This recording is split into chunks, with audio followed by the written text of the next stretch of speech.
ನಮಸ್ಕಾರ ನನ್ನೆಲ್ಲ ಆತ್ಮೀಯ ಸ್ನೇಹಿತರಿಗೆ ಮತ್ತೊಮ್ಮೆ ತಮ್ಮೆಲ್ಲರಿಗೂ ಪುರಾಣ ಪುಣ್ಯಕಥೆಗಳಿಗೆ ಸ್ವಾಗತ. ನಾರಾಯಣಂ ನಮಸ್ಕೃತ್ಯಂ ನರಂಚವ ನರೋತ್ತಮಂ ದೇವಿ ಸರಸ್ವತಿ ವ್ಯಾಸೋ ಚೈವ ತಥೋ ಮುದ್ರಹೇ. ಶ್ರೀ ಗುರುಭ್ಯೋ ನಮಃ ಶ್ರೀಮಾತ್ರೇ ನಮಃ. ಸ್ನೇಹಿತರೆ, ಈ ಕಥೆನ ಶ್ರೀಮದ್ ವಾಲ್ಮೀಕಿ ರಾಮಾಯಣದಿಂದ ಇಟ್ಕೊಳ್ಳಲಾಗಿದೆ. ಶ್ರೀರಾಮಚಂದ್ರ ಪ್ರಭುಗಳು ಸರಿಸುಮಾರು 12,000 ವರ್ಷಗಳ ಕಾಲ ಸೀತಾಮಾತೆಯನ್ನು ಲಂಕೆಯಿಂದ ತಂದು ಅದ್ಭುತವಾಗಿ ರಾಜ್ಯಭಾರ ಮಾಡಿ ಕೊನೆಯ 11 ವರ್ಷ ಕಳೆದ ನಂತರ ಇನ್ನು 1 ವರ್ಷ ಇರುವಾಗ ಆ ಸಂದರ್ಭದಲ್ಲಿ ನಡೆದಂತ ಈ ಅಭೂತಪೂರ್ವ ಘಟನೆ. ಈ ಘಟನೆ ರಾಮಚಂದ್ರ ಪ್ರಭುವಿಗೆ 3 ಜನ ತಮ್ಮಂದಿರು, ಲಕ್ಷ್ಮಣ, ಭರತ, ಶತ್ರುಘ್ನ. ಲಕ್ಷ್ಮಣ ಅಂತೂ ರಾವಣನ ಕುಂಭಕರ್ಣನ ಸಂಹಾರ ಮಾಡಿದಾಗ ಜೊತೆಲೇ ಇದ್ದ. ಇನ್ನು ಭರತ ಅವರ ಪಾದಕ್ಕೆ ತೆಗೆದುಕೊಂಡು ಸರಿಸುಮಾರು 11,000 ವರ್ಷಗಳ ಕಾಲ ರಾಮಚಂದ್ರ ಪ್ರಭು ಬರುವವರೆಗೂ ಅದನ್ನ ಸಿಂಹಾಸನದ ಮೇಲಿಟ್ಟು ಅತ್ಯಂತ ಶ್ರದ್ಧಾ ಭಕ್ತಿಯಿಂದ ಪೂಜೆ ಮಾಡಿದ. ಇನ್ನು ಶತ್ರುಘ್ನ ಅವನ ಜೊತೆಲಿದ್ದು ಅವನು ಸಹ ಸ್ವಾಮಿನ ಸೇವಿಸ್ತಿದ್ದ. ಹೀಗಿರುವಾಗ ಮಧುವನ ಅನ್ನುವುದರಲ್ಲಿ ಒಬ್ಬ ಭಯಂಕರದ ರಾಕ್ಷಸ ಇದ್ದ. ಆ ರಾಕ್ಷಸನ ಸಂಹಾರ ಮಾಡೋದಕ್ಕೆ ಶ್ರೀರಾಮಚಂದ್ರ ಪ್ರಭುಗಳೇ ಬೇಕಾಗಿತ್ತು.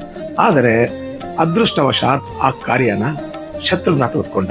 ಬಟ್ ಅಲ್ಲಿದ್ದಂಥ ರಾಕ್ಷಸ ಯಾರು, ಅವನತ್ರ ಇದ್ದಂಥ ಅದ್ಭುತವಾದ ಆಯುಧ ಏನು, ಅದನ್ನು ಕೊಟ್ಟಂತ ಭಗವಾನ್ ಯಾರು, ಇದನ್ನೆಲ್ಲ ಪರಿಪೂರ್ಣ ಕಥೆ ಕೇಳ್ಬೇಕಾ ಸ್ನೇಹಿತರೆ. ಎಲ್ಲೂ ಸ್ಕಿಪ್ ಮಾಡ್ದಂಗೆ ಕೊನೆಯವರೆಗೂ ನೋಡಿದ್ರೆ ಅವನು ಯಾರು, ಮತ್ತೆ ಅವನ ಸಂಹಾರ ಮಾಡಿದ್ನ, ಮತ್ತೆ ಇವ್ರನ್ನ ಕರ್ಕೊಂಡೋದಂತ ಒಂದು ಅಭೂತಪೂರ್ವ ಋಷಿ ಸಹ ಇದ್ದಾರೆ, ಯಾರು, ಇವೆಲ್ಲ ತಿಳ್ಕೊಬೇಕಾ. ಎಲ್ಲೂ ಹೋಗದೆ ಕೊನೆಯವರೆಗೂ ಈ ನನ್ನ ಕಥೆನ ಕೇಳಿ ಯಾರು ಅಂತ ನಿಮ್ಗೆ ಗೊತ್ತಾಗುತ್ತೆ. ಹೀಗೆ ಒಮ್ಮೆ ರಾಮಚಂದ್ರ ಪ್ರಭು, ಭರತ, ಶತ್ರುಘ್ನ, ಲಕ್ಷ್ಮಣ ಹೀಗೆ ಕುಂದು ಸಮಾಲೋಚಿಸಿರುವಾಗ ಅಲ್ಲಿ ಚೌವನ ಮಹರ್ಷಿಗಳ ಆಗಮನವಾಯಿತು. ಬರುವಾಗಲೇ ಅವರು ಆತಂಕದಿಂದ, ಪ್ರಭು ಶ್ರೀರಾಮಚಂದ್ರ ನೀನೇ ಕಾಪಾಡಬೇಕು, ಎಂತೆಂಥ ರಾಕ್ಷಸರನ್ನೆಲ್ಲ ಸಂಹಾರ ಮಾಡಿದ್ಯಾ, ಈಗ ನಮಗೆ ಒದಗಿ ಬಂದಿರುವಂತ ಈ ಸಂಕಷ್ಟದಿಂದ ನೀನೇ ಪಾರು ಮಾಡಬೇಕು ಪ್ರಭು ಅಂತ ಕೇಳ್ಕೊಂಡಾಗ ರಾಮಚಂದ್ರ ಪ್ರಭು ಅದನ್ನ ನೋಡಿ ಒಂದು ಕ್ಷಣ ಅವ್ರಿಗೆ ಅರ್ಘ್ಯಪಾದ್ಯಗಳನ್ನ ಕೊಟ್ಟು ಆಸನ ಕೊಟ್ಟು ಕೊಡಿಸಿ ಸಮಾಧಾನವಾಗಿ ಹೀಗೆ ಹೇಳಿ ಅಂತಾರೆ, ಪ್ರಭು ಮಧುಪುರ ಅನ್ನೋದ್ರಲ್ಲಿ ಒಬ್ಬ ದೈತ್ಯ ಇದ್ದಾನೆ ಲವಣಾಸುರ, ಅವನು ಇದುವರೆಗೂ 5 ಲಕ್ಷಕ್ಕೂ ಹೆಚ್ಚು ಋಷಿಮುನಿಗಳ ತಿಂದಿದ್ದಾನೆ, ದಯವಿಟ್ಟು ನೀವೇ ಕಾಪಾಡಬೇಕು ಅಂದಾಗ ರಾಮಚಂದ್ರ ಪ್ರಭು ಕೇಳ್ತಾರೆ, ಅವನು ಯಾರು, ಅದ್ರ ಬಗ್ಗೆ ನನಗೆ ಪರಿಶೀಲವಾಗಿ ಹೇಳಿ ಅಂತ ಕೇಳ್ಕೊಳ್ತಾನೆ. ಅವಾಗ ಚವ್ವನ ಋಷಿಗಳು ಹೇಳ್ತಾರೆ, ಸ್ವಾಮಿ, ಹಿಂದೆ ಮಧುಪುರ ಅನ್ನೋದ್ರಲ್ಲಿ ಒಬ್ಬ ಮಧು ಅನ್ನೋ ರಾಕ್ಷಸ, ಅವನು ಯಾರ ಪುತ್ರ ಅಂದ್ರೆ ಧನುವಿನ ಪುತ್ರ. ಧನು ದಿತಿ ಮಗ ರಾಕ್ಷಸರು, ಧನುವಿನ ಮಕ್ಕಳು ದಾನವರು, ನಿವತ ಕವಚರು ಮತ್ತೆ ಸಾಲ ಕಟ್ಟೆಗಂಟೆಯರು, ಇವರೆಲ್ಲ ರಾಕ್ಷಸರ ಜಾತಿಯಲ್ಲಿರುವವರು. ಅದರಲ್ಲಿ ಒಬ್ಬ ಈ ಧನುವಿನ ಮಗ ಈ ಮಧು ಸಾಕ್ಷಾತ್ ಪರಮೇಶ್ವರನನ್ನ ಯಮುನಾ ನದಿ ತೀರದಲ್ಲಿ ಪ್ರತಿದಿನ ಆ ದೇವರನ್ನ ಕುರಿತು ತಪಸ್ಸು ಮಾಡ್ತಾ ಒಂದು ಅದ್ಭುತವಾದ ಲಿಂಗವನ್ನು ಸೃಷ್ಟಿ ಮಾಡಿಕೊಂಡು ಅಭೂತಪೂರ್ವವಾಗಿ ಸ್ವಾಮಿಯನ್ನು ಆರಾಧಿಸುತ್ತಿದ್ದ. ಆ ಸಂದರ್ಭದಲ್ಲಿ ಶಿವನು ಅವನಿಗೆ ಒಲೆದು ಬಂದು ಏನು ಬೇಕು ಕೇಳು ಅಂತಾಗ ಈ ಮಧುವನು ರಾಕ್ಷಸ ಕೇಳಿದಂತ ವರ ಏನಿರುತ್ತೆ, ಸ್ವಾಮಿ ನಿನ್ನ ಕೈಲಿದ್ದ ತ್ರಿಶೂಲ ನನಗೆ ಕೊಡು, ಅದೇ ರೀತಿ ಈ ತ್ರಿಶೂಲ ನನ್ನ ವಂಶ ಪಾರಂಪರ್ಯಗೂ ನನ್ನ ಜೊತೆಲೇ ಇರಬೇಕು ಅಂತ ಕೇಳ್ಕೊಳ್ತಾನೆ. ಅದನ್ನು ಕೇಳಿದಂತ ಪರಮೇಶ್ವರ, ನೀನು ವರ ಕೇಳಿದ್ದನೋ ಸರಿ ಇದೆ, ಆದ್ರೆ ನೀನು ನನ್ನ ಭಕ್ತ, ನಿನಗೆ ಇಲ್ಲ ಅನ್ನೋಕ್ಕಾಗಲ್ಲ, ಅದಕ್ಕೆ ಕೊಡ್ತೀನಿ ಅಂತ ಹೇಳಕ್ಕಾಗಲ್ಲ, ಆದ್ರೆ ಒಂದು ಷರತ್ತಿನ ಮೇಲೆ ನನ್ನ ಈ ತ್ರಿಶೂಲ ನೀನು ಕೊಡ್ತೀನಿ. ಅದೇನು ಅಂದ್ರೆ, ನೀನು ಮರಣಾನಂತರ ನಿನ್ನ ಮಗನ ಜೊತೆಯಲ್ಲಿ ಇರ್ತದೆ, ಆದ್ರೆ ಅದನ್ನ ಶ್ರದ್ಧಾ ಭಕ್ತಿಯಿಂದ ನೀನು ಪ್ರತಿದಿನ ಪೂಜೆ ಮಾಡಿದ್ದೆ ಆದಲ್ಲಿ ನಿನ್ನಲ್ಲೇ ಇರುತ್ತದೆ. ಯಾವತ್ತು ಅದನ್ನು ಅಧರ್ಮ ಕಾರ್ಯಕ್ಕೆ ಬಳಸಿದೆ ಆದಲ್ಲಿ ಅದು ಆ ಕ್ಷಣ ನಿಮ್ಮನ್ನ ಬಿಟ್ಟು ನನ್ನೆಲ್ಲ ಸೇರುತ್ತೆ ಅಂತಾನೆ. ಅದನ್ನು ಶಿರಸ ವಹಿಸಿ ಸಾಷ್ಟಾಂಗ ನಮಸ್ಕಾರ ಮಾಡಿ ಆ ಪ್ರಭು ಹತ್ರ ಕೇಳ್ತಾನೆ. ಆ ಕ್ಷಣ ಶಿವಪರಮಾತ್ಮನು ತನ್ನ ಅದ್ಭುತ ಮಾಯೆಯಿಂದ ಮತ್ತೊಂದು ತ್ರಿಶೂಲ ಸೃಷ್ಟಿ ಕೊಟ್ಟು ಆ ಕ್ಷಣ ಅದೃಷ್ಟ ಆಗ್ತಾನೆ. ಆ ತ್ರಿಶೂಲದಿಂದ ಅವನು ಇಡೀ ದೇಶನೇ ಅವನಿಗೆ ಭಯ ಬೀಳೋಗಾಗ್ಬಿಡುತ್ತೆ. ಯಾಕಂದ್ರೆ ಆ ತ್ರಿಶೂಲಕ್ಕೆ ಎಂತ ತಾಕತ್ತಿರುತ್ತೆ ಅಂದ್ರೆ ತ್ರಿಮೂರ್ತಿಗಳು ಸಹ ಬಂದು ನಾವು ಭಸ್ಮ ಮಾಡಿಬಿಡುತ್ತೆ, ಅಂತ ತಾಕತ್ತಿರುವಂತ ತ್ರಿಶೂಲ. ಹಾಗಾಗಿ ಆ ಮಧುವನ ಬಟ್ ಧರ್ಮಿಷ್ಠ ಆಗಿದ್ದ, ಯಾರಿಗೂ ತೊಂದರೆ ಕೊಡ್ತಿರ್ಲಿಲ್ಲ, ಒಂದು ಅಭೂತಪೂರ್ವವಾಗಿ ಅವನು ಆ ರಾಜ್ಯವನ್ನ ಆಳ್ತಿದ್ದ. ಅಂತಹ ಸಂದರ್ಭದಲ್ಲಿ ಅವನು ಒಬ್ಬ ಮಗ ಹುಡುಗ ಲವಣಾಸುರ, ಅವನು ಹುಟ್ಟೋಗ್ಲೇ ದುಷ್ಟನಾಗಿದ್ದ, ಗುರು ಹಿರಿಯರಿಗೆ ನಮಸ್ಕರಿಸ್ತಿರ್ಲಿಲ್ಲ, ಯಜ್ಞ ಹೋಮಗಳನ್ನ ಸಹಕರಿಸ್ತಿರ್ಲಿಲ್ಲ, ನಾನೇ ದೇವರು, ನಾನೇ ಎಲ್ಲಿಂದ ಅಂತ ಹೇಳ್ತಿದ್ದ.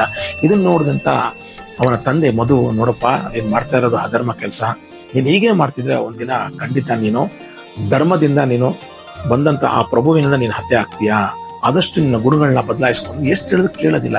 ಕೊನೆಗೆ ಈ ಒಂದು ದುರ್ಗುಣಗಳಿಗೆ ಬೇಸತ್ತು ಮಧುವನ್ನು ರಾಕ್ಷಸ ಏನ್ ಮಾಡ್ತಾನೆ, ಅಲ್ಲಿಂದ ಅವನಿಗೆ ರಾಜ್ಯಾಭಿಷೇಕ ಮಾಡಿ ಕೊನೆಗೆ ಒಂದು ಮಾತು ಹೇಳ್ತಾನೆ, ನೀನು ಹೀಗೆ ನಡ್ಕೊಂಡಿರ್ತಿದ್ರೆ ಒಂದಲ್ಲ ಒಂದಿನ ನೀನು ಹತ ಆಗ್ತಿ ಅಂತೇಳಿ ಬೇಸರದಿಂದ ತನ್ನ ರಾಜ್ಯವನ್ನು ಪರಿಪಾಲಿಸಿ ಅವನಿಗೆ ಕೊಟ್ಟು ಅಲ್ಲಿಂದ ಹೊರಟು ಹೋಗಿ ಕಾಡಲ್ಲಿ ಕುತ್ಕೊಂಡು ತಪಸ್ ಮಾಡಿ ಒಂದು ದಿನ ಶಿವನ ಸೇರ್ಕೊಂಡ್ಬಿಡ್ತಾರೆ. ಅವ್ರು ಹೋಗಿದ್ದೆ ತಡ ಈ ಲವಣ ರಾಕ್ಷಸ ಏನು ಯಾರನ್ನು ಬಿಡ್ತಿರಲಿಲ್ಲ.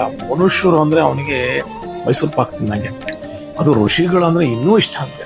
ಹಾಗಾಗಿ ಇದರೆಲ್ಲ ಪರಿಣಾಮ ಪ್ರಭುವು ನಮ್ಮನ್ನ ಅಲ್ಲಿ ಇರಕ್ಕೆ ಬಿಡ್ತಾ ಇಲ್ಲ, ದಯವಿಟ್ಟು ನೀವು ನಮ್ಮನ್ನು ಹೇಗಾದ್ರೂ ಕಾಪಾಡಿ ಅಂತ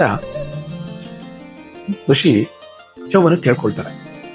ಇದನ್ನೆಲ್ಲ ಆಲಿಸಿದಂತ ಶ್ರೀರಾಮಚಂದ್ರ ಪ್ರಭು ಆ ಕ್ಷಣ ಬರ್ತೀನಿ ಹೇಳ್ತೇನೆ, ಭರತ ನೀನ್ ಹೋಗ್ತೀಯ ಅಂದ್ರೆ ಅಣ್ಣ ನೀನ್ ಆಜ್ಞೆ ಕೊಡು, ನಾನು ಈಗಲೇ ಹೋಗಿ ಅವನು ಸಂಹಾರ ಮಾಡಿ ಬರ್ತೀನಿ ಅಂದ್ರೆ ಪಕ್ಕದಲ್ಲೇ ಇದ್ದಂತ ಶತ್ರುಘ್ನ ಹೇಳ್ತಾನೆ, ಅಣ್ಣ ಲಕ್ಷ್ಮಣ ನಿನ್ನನ್ನ ಜೀವನ ಪೂರ್ತಿ ನಿನ್ನ ಜೊತೆಲೇ ಇದ್ದು ಸೇವೆ ಮಾಡ್ದ, ಇನ್ನು ಭರತ ಅಂತೂ ನಿನ್ನ ಪಾದುಗೆ ತಂದು ಅತ್ಯಂತ ಶ್ರದ್ಧಾ ಭಕ್ತಿಯಿಂದ ನಿನ್ನ ಸೇವಿಸ್ತಿದ್ದ, ಅಣ್ಣ ನನಗೆ ಅದು ಅವಕಾಶ ಸಿಕ್ಕಿಲ್ಲ, ಈ ಅವಕಾಶ ನನ್ನ ಕೊಡು, ನಾನು ಇದನ್ನ ಸದುದ್ಯೋಗ ಮಾಡಿಕೊಂಡು ನಾನು ನನ್ನ ಪರಾಕ್ರಮ ತೋರಿಸ್ಬೇಕು ಅಂತಿದ್ದೀನಿ ಅಂದಾಗ ಆ ರಾಮಚಂದ್ರ ಕರೆದಿ ಅವನ ತೊಡೆ ಮೇಲೆ ಕೊಂಡಿಸ್ಕೊಂಡು ತಲೆಂದಿರು ಹೇಳ್ತಾನೆ, ನೋಡ್ಕೊಂಡ ನಾನು ಒಂದು ಷರತ್ ಮೇಲೆ ನಿನಗೆ ಅಲ್ಲಿ ಕಳಿಸ್ತೀನಿ ಅಂತ ಹೇಳ್ತೇನೆ. ಅಣ್ಣ ಏನ್ ಹೇಳೋಣಂದ್ರೆ ನೀನು ಅವನ ಸಂಹಾರ ಮಾಡಿ ಅದೇ ಜಾಗದಲ್ಲಿ ನೀನು ಹಾಳಬೇಕು, ಇದು ನನ್ನ ಹಾಗೆನೆ ಅಂತಾನೆ. ಇದನ್ನ ಕೇಳಿ ಒಂಥರ ಬೇಸರ ಆಗ್ಬಿಡ್ತಾನೆ, ಅಣ್ಣ ನಿನ್ನನ್ನು ಬಿಟ್ಟು ನಾನು ಇರಕ್ಕಾಗಲ್ಲ, ಆದ್ರೂ ನಿನ್ನ ಹಾಗೇನೆ ಆಯ್ತಣ್ಣ ಅಂತೇಳಿ ನಿನ್ನ ಹೇಳಿದಂತನ ಶಿರಸ ವಹಿಸಿ ಮಾಡ್ತೀನಿ ಅಂತ ಹೇಳ್ತಾನೆ. ಆ ಕ್ಷಣ ರಾಮಚಂದ್ರ ಪ್ರಭು ಹೇಳ್ತಾರೆ, ನೀನು ತಿಳ್ಕೊಂಡಂಗೆ ಅವನು ಸಾಧಾರಣ ರಾಕ್ಷಸ ಅಲ್ಲ, ಅವನ ಹತ್ರ ಒಂದು ಅದ್ಭುತ ಆಯುಧ ವಿಮೂರ್ತಿಗಳನ್ನ ಸಂಹಾರ ಮಾಡ್ತೀನಿ, ಜಾಗ್ರತೆ ವಹಿಸು ಅಂತೇಳಿ ಆ ಕ್ಷಣ ಪ್ರಭು ಶ್ರೀರಾಮಚಂದ್ರ ಪ್ರಭು ತನ್ನ ಮಂತ್ರದಿಂದ ಧ್ಯಾನಿಸಿ ಒಂದು ಅದ್ಭುತವಾದ ವೈಷ್ಣವಾಸ್ತ್ರನ ಇದು ಉಪಯೋಗಿಸಿದ ನಂತರ ಮತ್ತೆ ಬಂದು ನನ್ನೆಲ್ಲ ಸೇರುತ್ತೆ ಅಂತ ಹೇಳಿ ಅವನ ಆಶೀರ್ವಾದ ಮಾಡಿ ಅಲ್ಲಿಂದ ಚವನ ಋಷಿಗಳ ಜೊತೆ ಕಳಿಸ್ಕೊಡ್ತಾರೆ. ಹೋಗೋ ಮುಂಚೆ ಒಂದು ಹೇಳ್ತಾರೆ, ನೋಡು ನೀನು ಮತ್ತೆ ಚವನ ಋಷಿಗಳು ಮಾತ್ರ ಒಂದು ಕಡೆ ಹೋಗ್ಲಿ, ಇನ್ನು ಬಂದಂತ ಋಷಿಗಳಿಗೆ ಸೇನೆಯೊಂದಿಗೆ ಅವ್ರಿಗೆ ಬೇರೆ ದಾರಿಗೆ ಕಳಿಸ್ಕೊಡು, ಯಾಕಂದ್ರೆ ಅದನ್ನ ನೋಡಿದ್ರೆ ಈ ಲವಣಾಸುರನಿಗೆ ಸಂಶಯ ಬರುತ್ತೆ, ಅವನು ಆ ಕ್ಷಣ ನಿಮ್ಮನ್ನು ದಾಳಿ ಮಾಡ್ಬೋದು ಅಂತ ಹೇಳಿ ಕಳಿಸ್ತಾನೆ. ಅಲ್ಲಿಂದ ಹೊರಟು ಬಂದವರೇ ಯಮುನಾ ನದಿ ತೀರಕ್ಕೆ ಬಂದು ವಾಲ್ಮೀಕಿ ಋಷಿ ಆಶ್ರಮಕ್ಕೆ ಹೋಗಿ ವಾಲ್ಮೀಕಿ ಋಷಿನ ಸಂಧಿಸಿ ಅವರು ಆಶೀರ್ವಾದ ತಗೊಳ್ಳೋ ಅಷ್ಟರಲ್ಲಿ ಅಲ್ಲಿ ಒಂದು ಅದ್ಭುತವಾದ ಘಟನೆ ನಡೀತಿದೆ. ಏನು ಅಂತ ಕೇಳ್ತೀರಾ, ಆಗ ತಾನೇ ಸೀತಾಮಾತೆ ಅವಳಿ ಮಕ್ಕಳಿಗೆ ಜನ್ಮ ಕೊಟ್ಟಿರ್ತಾರೆ, ಅವರೇ ಲವಾಕುಶರು. ಈ ಸುದ್ದಿಯನ್ನು ತಿಳಿದ ಈ ಶತ್ರುಘ್ನ ಬಹಳ ಸಂತೋಷವಾಗಿ ಅವಾಗ ಆ ಕ್ಷಣ ವಾಲ್ಮೀಕಿ ಋಷಿ ಹೇಳ್ತಾರೆ, ಇವತ್ತು ಒಂದು ದಿನ ನೀನು ಬೇರೆ ಒಂದು ಕೋಣೆಯಲ್ಲಿ ಮಲಗು, ನಾನು ಚವನ ಋಷಿಗಳು ಒಂದು ಕೋಣೆಯಲ್ಲಿ ಇರ್ತೀವಿ ಅಂತಾನೆ. ಇದನ್ನ ಕೇಳಿ ಸಂತೋಷದಿಂದ ಸ್ವೀಕರಿಸಿ ಮರುದಿನ ಏನ್ ಮಾಡ್ತಾನೆ, ಸೀತಾಮಾತೆ ಇರುವಂತ ಆ ಕುಟೀರದ ಹಿಂದೆಗಡೆ ಬಂದು ನಮಸ್ಕಾರ ಮಾಡ್ತಾನೆ. ಸ್ನೇಹಿತರೆ, ಇಲ್ಲಿಂದನೇ ಬಂದಿದ್ದು ನಾವು ಪ್ರತಿ ಒಂದು ದೇವಸ್ಥಾನದಲ್ಲೂ ಗರ್ಭದ ಗುಡಿ ಹಿಂದೆಗಡೆ ಹೋಗಿ ನಮಸ್ಕಾರ ಮಾಡೋದನ್ನ ಇವರೇ ಪರಿಚಯಿಸಿ ಕೊಟ್ಟವರು. ಹಾಗಾಗಿ ಇದು ನಡೆದಿದ್ದು ತ್ರೇತಾಯುಗದಲ್ಲಿ, ಈಗಲೂ ಸಹ ನಮ್ಮ ಕಲಿಯುಗದಲ್ಲಿ ಇದನ್ನೇ ಪರಿಪಾಲಿಸ್ಕೊಳ್ತಾ ಬಂದಿರೋದು. ಹಾಗಾಗಿ ಸ್ನೇಹಿತರೆ, ಇವರೇ ಮೂಲ ಪುರುಷರಾಗ್ಬಿಟ್ರು. ಅಲ್ಲಿಂದ ಆ ತಾಯಿಗೆ ನಮಸ್ಕಾರ ಮಾಡಿ ಎಲ್ಲಾ ದೇವತೆಗಳನ್ನ ಕೇಳ್ಕೊಂಡು, ಅಮ್ಮ ಸೀತಾಮಾತಿನ ನೀವೇ ಕಾಪಾಡಬೇಕು, ಈ ಮಕ್ಕಳು ನೀವೇ ರಕ್ಷಿಸಿ ಅಂತ ಅಲ್ಲಿಂದ ಚವನ ಋಷಿಗಳ ಜೊತೆ ಹೊರಟರು. ಮಧುಪುರ ಹೊರಡುವಾದ ಸಂದರ್ಭದಲ್ಲಿ ಒಂದು ಕ್ಷಣ ನಿಂತ್ಕೊಂಡು ಈ ಚವನ ಋಷಿಗಳು ಇವ್ರಿಗೆ ಒಂದು ಮಾತು ಹೇಳ್ತಾರೆ, ನೋಡು ನಾನು ನಿನಗೆ ಈ ಲವಣ ಅನ್ನೋ ರಾಕ್ಷಸನ ಬಗ್ಗೆ ಹೇಳ್ತೀನಿ, ಜಾಗರೂಕತೆಯನ್ನು ಕೇಳಿಸ್ಕೊ ಅಂತಾರೆ. ಈ ಲವಣ ಅನ್ನೋ ರಾಕ್ಷಸ ಹಿಂದೆ ನಿಮ್ಮ ವಂಶದವನೇ ಆದ ಇಶ್ವಾಂಕು ವಶ್ವದಲ್ಲಿ ಹುಟ್ಟಿದಂತ ಮಾಂಧಾತ ಅನ್ನೋ ರಾಜ ಬಹಳ ಬಲಿಷ್ಠನಾಗಿದ್ದ. ಇವನು ಇಂದ್ರನೂ ಸಹ ಸೋಲಿಸುವಂತ ತಾಕತ್ತಿಟ್ಟನು. ಒಮ್ಮೆ ಇಂದ್ರನ ಮೇಲೆ ದಾಳಿ ಇಟ್ಟಾಗ ಈ ಇಂದ್ರನಿಗೆ ಗೊತ್ತಾಯ್ತು ಇವನು ನಾನು ಜಯಿಸಕ್ಕಾಗಲ್ಲ ಅಂತೇಳಿ ಉಪಾಯದಿಂದ ರಕ್ಷಿಸ್ಕೊಬೇಕು ಅಂತೇಳಿ ಅಷ್ಟರೊಳಗೆ ಏನಾಗಿರುತ್ತೆ, ಈ ಭೂಮಿ ಮೇಲೆ ಈ ರಾವಣನೂ ಸಹ ಇವನು ಸೋಲ್ತಿರ್ತಾನೆ. ರಾವಣ ಇವತ್ತ ಸೋತಿ ಸಂಧಿ ಮಾಡ್ಕೊಂಡು ಸ್ನೇಹಿತನಾಗಿರ್ತಾನೆ. ಅವಾಗ ಹೇಳ್ತಾನೆ, ಇಂದ್ರ ನೀನು ಈ ಕ್ಷಣ ಭೂಮಿ ಮೇಲೆ ಎಲ್ಲಾ ಜಯಿಸಿದ್ಯಾ ಅಂತೆಲ್ಲ, ಈಗ ಮಧುಪುರ ಅನ್ನೋದ್ರಲ್ಲಿ ಒಬ್ಬ ಲವಣ ಅನ್ನೋ ರಾಕ್ಷಸನೇ, ನೀನು ಅವನು ಜಯಿಸ್ಕೊಂಡ್ ಬಾ, ನಾನು ಈ ಸಿಂಹಾಸನ ಬಿಟ್ಕೊಡ್ತೀನಿ ಅಂತಾನೆ. ಇದನ್ನ ಕೇಳಿದಂತ ಈ ಮಾಂಧಾತ ರಾಜ ಅಷ್ಟೇ ತಾನೇ ಜಯಿಸ್ಕೊಂಡ್ ಬರ್ತೀನಿ ಅಂತಾನೆ. ಆದ್ರೆ ಇವನ್ ತಾಕತ್ ಗೊತ್ತಿರ್ಲಿಲ್ಲ. ಪಾಪ ಬಂದವನೇ ಇವನ್ಗೆ ಯುದ್ಧಕ್ಕೆ ಆಹ್ವಾನ ಮಾಡ್ತಾನೆ. ಎಲ್ಲೋ ಲವಣಾಸುರ ಬಾ, ನಿನ್ ಜೊತೆ ನಾನು ಯುದ್ಧ ಮಾಡ್ಬೇಕು ಅಂತಾನೆ. ಆ ಕ್ಷಣ ತನ್ನ ದೇವತೆ ಕೋಣೆಯಲ್ಲಿಟ್ಟಂತ ಅದ್ಭುತವಾದ ತ್ರಿಶೂಲ ತಂದು ಒಂದು ಕ್ಷಣ ಇವನ ಮೇಲೆ ಪ್ರಯೋಗ ಮಾಡ್ತಾನೆ. ಎಲ್ಲ ಸುಟ್ಟು ಭಸ್ಮ ಆಗ್ಬಿಡ್ತಾನೆ. ಇದು ಇವನು ತಾಕತ್ತು. ಇವನು ಯಾವುದೇ ಕಾರಣಕ್ಕೂ ತ್ರಿಶೂಲ ತರದಂಗೆ ಇವನ ಜೊತೆ ನೀನು ಯುದ್ಧ ಮಾಡಬೇಕು ಅಂತ ಹೇಳ್ತಾರೆ. ಸರಿ, ಈ ಶತ್ರು ಕೇಳ್ತಾನೆ, ಸ್ವಾಮಿ ನೀವೇನೋ ಹೇಳಿದ್ರಿ, ಆದ್ರೆ ಇವನು ತ್ರಿಶೂಲ ಇಲ್ಲದೆ ಯಾವ ಸಮಯದಲ್ಲಿ ಬರ್ತಾನೆ ಅಂತ ಹೇಳ್ತಾನೆ. ಅವಾಗ ಈ ಚವನ ಋಷಿ ಹೇಳ್ತಾರೆ, ನೋಡು, ಅವನು ಬೆಳಗಿನ ಸಂದರ್ಭದಲ್ಲಿ ಆಹಾರಕ್ಕೆ ಅಂತ ಎದ್ದೋಗ್ತಾನೆ. ಆ ಸಂದರ್ಭದಲ್ಲಿ ಇವನು ತ್ರಿಶೂಲ ಇಟ್ಕೊಂಡಿರಲ್ಲ. ಅದನ್ನ ನೀನು ಗ್ರಹಿಸಿ ಅವನು ಆಹಾರ ಬೇಟೆಯಾಡಿ ಬರೋ ವರ್ಷದಲ್ಲಿ ನೀನು ಸಂಹಾರ ಮಾಡ್ಬೇಕು ಅಂತ ಹೇಳ್ತಾರೆ. ಸರಿ ಅಂತೇಳಿ ಮಾರನೇ ದಿನ ಏನ್ ಮಾಡ್ತಾರೆ, ಇವನು ಆಹಾರಕ್ಕಂತ ಈ ರಾಕ್ಷಸ ಕಾಡುಗೊರಡ್ತಾನೆ. ಕಾಡುಗೊಡ್ದು ಅಷ್ಟು ಬೇಟೆ ಆಡ್ಕೊಂಡು ಮತ್ತೆ ಹಿಂದಿರುವಾಗ ಆ ಸಂದರ್ಭದಲ್ಲಿ ಸಿಂಹದಾರದಲ್ಲಿ ಇವನು ನಿಂತ್ಕೊಳ್ತಾನೆ. ಶತ್ರುಘ್ನ ನಿಂತ್ಕೊಂಡು ಏನ್ ಮಾಡ್ತಾನೆ, ಇವನ ಜೊತೆ ಯುದ್ಧ ಮಾಡ್ತಾನೆ. ಅದನ್ನ ನೋಡ್ದಂತ ಈ ಲವಣಾಸುರನ್ಗೆ ಒಂದು ಕ್ಷಣ ಸಿದ್ದು, ಯಾವ್ದೋ ನರಮನುಷ್ಯ ಬಂದೇನೆ ನನ್ನ ಜೊತೆ ಯುದ್ಧ ಮಾಡಕ್ಕೆ, ಯಾರು ನೀನು ನನ್ನ ಜೊತೆ ಯುದ್ಧ ಮಾಡ್ತಿದ್ಯಾ ಅಂತ ಹೇಳ್ತಾನೆ. ಅದನ್ನ ಕೇಳದಂತ ಶತ್ರುಘ್ನ ಹೇಳ್ತಾನೆ, ನಾನು ರಾಮನ ತಮ್ಮ ಶತ್ರುಘ್ನ. ಅಂದು ಆ ಕುಂಭಕರ್ಣ ರಾವಣನ ಕೊಂದಂತ ಶ್ರೀರಾಮಚಂದ್ರ ಪ್ರಭುವಿನ ತಮ್ಮನೇನ ಈ ಶತ್ರುಘ್ನ. ಓಹೋ, ನೀನೇನು ಹಾಗಾದ್ರೆ ನೀನು ನಮ್ಮ ಚಿಕ್ಕಮ್ಮ ನನ್ನೇ ಈ ಶೂರ್ಪಣಿಕೆ ಬಂದ್ಬಿಟ್ಟು ಕುಂಬಿನಶಿ ಇವ್ರ ತಾಯಿ. ಯಾರ ತಾಯಿ? ಈ ಲವಣಾಸುರನ ತಾಯಿ. ಓಹೋ, ಹಾಗಾದ್ರೆ ನಿಮ್ಮನ್ನು ನಾನು ಸಂಹಾರ ಮಾಡ್ತೀನಿ ಇರು ಅಂದ್ಬಿಟ್ಟು ತನ್ನ ಭುಜದ ಮೇಲೆ ಎಂತಂತದಿರುತ್ತೆ ಅನ್ಕೊಂಡು ಕೇಳ್ತೀರಾ, ಸಿಂಹ, ಆನೆ, ಹುಲಿಗಳನ್ನೆಲ್ಲ ತನ್ನ ಭುಜದ ಮೇಲೆ ಸಂಹಾರ ಮಾಡಿ ತಂದಿದ್ದ. ಆ ಕ್ಷಣ ಎಲ್ಲ ಬಿಸಾಕೊಂಡು ಜೊತೆ ಯುದ್ಧದಿಂದ ಅವಾಗ ಅದ್ಭುತವಾದ ಆಯುಧಗಳಿಂದ ಇಬ್ರು ಹೋರಾಡ್ತಾರೆ. ಆದ್ರೆ ಇವನು ಎಷ್ಟಾದ್ರೂ ಮಾಯಾವಿ ರಾಕ್ಷಸ ಅಲ್ವಾ, ಆದ್ರೂ ಇವನು ಏಟಕ್ಕೆ ಸಿಗ್ತಿರ್ಲಿಲ್ಲ. ಆದ್ರೂ ಸಹ ರಾಮನ ತಮ್ಮ ಎಷ್ಟಾದ್ರೂ ಶತ್ರುಘ್ನ ಅಲ್ಲವೇ, ಇವರು ಸಾಕ್ಷಾತ್ ಚಕ್ರ, ಸುದರ್ಶನ ಚಕ್ರ ಜನ್ಮ ಇತ್ತವರು. ಹಾಗೆ ಘೋರ ಯುದ್ಧ ನಡೀತದೆ. ಆ ಯುದ್ಧದಲ್ಲಿ ಏನ್ ಮಾಡ್ತಾನೆ, ಇದೇ ನಡೆಯುವಾಗ ದೊಡ್ಡದಾದ ಒಂದು ಮರ ತೆಗೆದು ಶತ್ರುಗಳ ಮೇಲೆ ಅಪ್ಪಳಿಸ್ತಾನೆ. ಆ ಅಪ್ಪಳಿಸಿದಾಗ ಏನಾಗುತ್ತೆ, ತಲೆಗೆ ರಕ್ತ ಬಂದು ಮೂರ್ಛಿತ ಹೋಗ್ತಾರೆ. ಇದನ್ನ ನೋಡಿದಂತ ಈ ಲವಣಾಸುರ ಸತ್ತೋದವನು ಅಂದ್ಬಿಟ್ಟು ಆ ಕ್ಷಣ ತಲೆ ಬಿದ್ದಿದ್ದಂತ ಆಹಾರಗಳನ್ನೆಲ್ಲ ಎತ್ಕೊಂಡು ಮೇಲ್ಗಡೆ ಬರೋ ಅಷ್ಟರಲ್ಲಿ ಇವ್ರಿಗೆ ಎಚ್ಚರಾಗಿ ಒಂದು ಕ್ಷಣ ಶ್ರೀರಾಮಚಂದ್ರ ನೆನೆಸ್ಕೊಂಡು ಆ ಅದ್ಭುತವಾದ ವೈಷ್ಣವಾಸ್ತ್ರ ತಗೊಂಡು ಧ್ಯಾನಿಸಿ, ಎಲ್ಲೋ ರಾಕ್ಷಸ ಈಗ ನಿನ್ನ ಕತೆ ಮುಗೀತು ಅನ್ನೋ ಸಂದರ್ಭದಲ್ಲಿ ಈ ಬಾಣ ಪ್ರಯೋಗ ಮಾಡೋಷ್ಟರಲ್ಲಿ ಇಡೀ ಆಕಾಶ, ಭೂಮಿ, ಅತಳ ಸುತ್ತಳ ಎಲ್ಲ ನಡುಗುತ್ತೆ. ಯಾವ ರೀತಿಯಿಂದ ಪ್ರಳಯನೇ ಆಗೋಯ್ತು ಅನ್ನೋಂತೆ.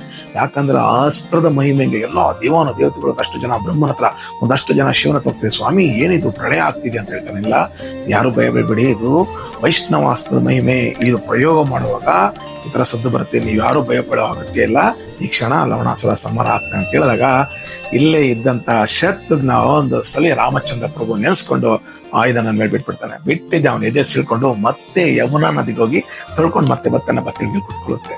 ಆ ಕ್ಷಣ ಅಲ್ಲಿ ಏನಾಗುತ್ತೆ ಅಂದ್ರೆ ಸ್ನೇಹಿತರೆ, ಈ ಲವಣಾಸುರ ಪೂಜೆ ಮಾಡ್ತಿದ್ದಲ್ಲ, ಆ ತ್ರಿಶೂಲ ದೇವರ ಮನೆಯಿಂದ ದೊಡ್ಡದಾದ ಶಬ್ದ ಮಾಡ್ಕೊಂಡು ಮತ್ತೆ ಪ್ರಭುವಿನಲ್ಲಿ ಹೋಗಿ ಸೇರ್ಕೊಂಡ್ಬಿಡುತ್ತೆ.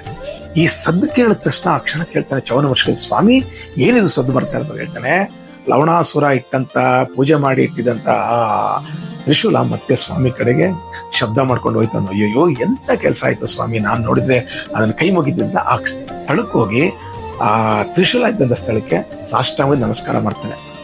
ಸ್ನೇಹಿತರೆ, ಇವನ ಸಂಹಾರ ಮಾಡಿದ ಮೇಲೆ ಆ ರಾಜ್ಯನೆಲ್ಲ ಇವನೇ ಶತ್ರುಘ್ನೇ ಕುತ್ಕೊಂಡು ಅದ್ಭುತವಾಗಿ ಹಾಡಿ ಸರಿಸುಮಾರು 12 ವರ್ಷಗಳ ಕಾಲ ಹಾಡ್ತಾನೆ.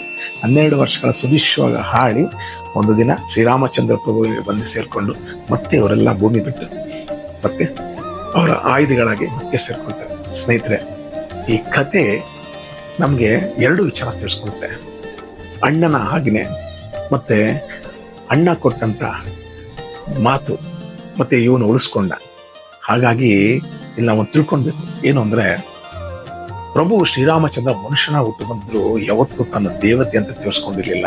ಅದೇ ರೀತಿ ಈ ಭರತ ಶತ್ರುಘ್ನು ಸಹ ಪ್ರಭುವಿನ ಆಯುಧಗಳು, ಶಂಖಚಕ್ರ, ಇವರು ಅಷ್ಟೇ ಯಾವತ್ತೂ ನಾನು ಆಯುಧ ನನಗೆ ಶಕ್ತಿ ಇದೆ ಅಂತ ತೋರಿಸಿಲ್ಲ, ಸಾಧಾರಣ ಮನುಷ್ಯರಾಗೇ ಇದ್ರು.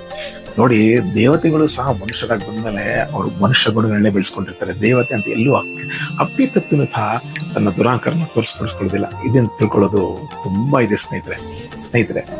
ಈ ಕಥೆಯಲ್ಲಿ ಬರುವಂತ ಈ ಚವ್ವನ ಋಷಿಗಳು ಸಹ ಅದ್ಭುತವಾದ ಶಕ್ತಿಮಾನ್.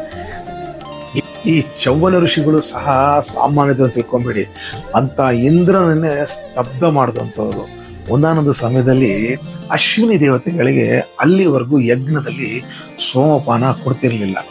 ಇವರನ್ನೇ ಈ ಚವ್ವನ ಋಷಿಗಳೇ ಈ ಅಶ್ವಿನಿ ದೇವತೆಗಳಿಗೆ ಆ ಇಂದ್ರನ ಸ್ತಬ್ಧ ಮಾಡಿ ಸೋಮರಸವನ್ನು ಕೊಡಿಸಿದಂತ ಅಭೂತಪೂರ್ವ ಈ ವ್ಯಕ್ತಿ. ಸ್ನೇಹಿತರೆ, ಈ ಕತೆ ನಿಮಗೆ ಇಷ್ಟ ಆಗಿದ್ರೆ ದಯವಿಟ್ಟು 4 ಜನಕ್ಕೆ ಶೇರ್ ಮಾಡಿ ಹಾಗೂ ಈ ನನ್ನ ಚಾನಲ್ನ ಪ್ರೋತ್ಸಾಹಿಸಿ ಸಲಹೆ ಎಂದು ಕೇಳ್ತೀನಿ. ಅದೇ ರೀತಿ ಮತ್ತೊಂದು ಕತೆಗೆ ನಿಮ್ಮನ್ನ ಕಾಣ್ತೀನಿ. ಲೋಕ ಸಮಸ್ತ ಸುಖಿನೋ ಭವಂತು, ಸನ್ಮಂಗಳಾನಿ ಭವಂತು. ನಿಮ್ಮ ಅನಿಸಿಕೆ ಅಭಿಪ್ರಾಯ ಏನಾದಿದ್ದಲ್ಲಿ ಅಥವಾ ನಿಮ್ಗೆ ಯಾವ್ದನ್ನ ಕತೆ ಬೇಕು ಅಂದಲ್ಲಿ ದಯವಿಟ್ಟು ಕಾಮೆಂಟ್ ಬಾಕ್ಸ್ ಅಲ್ಲಿ ಕಾಮೆಂಟ್ ಮಾಡಿ ತಿಳಿಸಿ ಅಂತ ಕೇಳ್ತೀನಿ. ಅಲ್ಲಿವರೆಗೂ ತಮ್ಮೆಲ್ಲರಿಗೂ ಧನ್ಯವಾದಗಳು.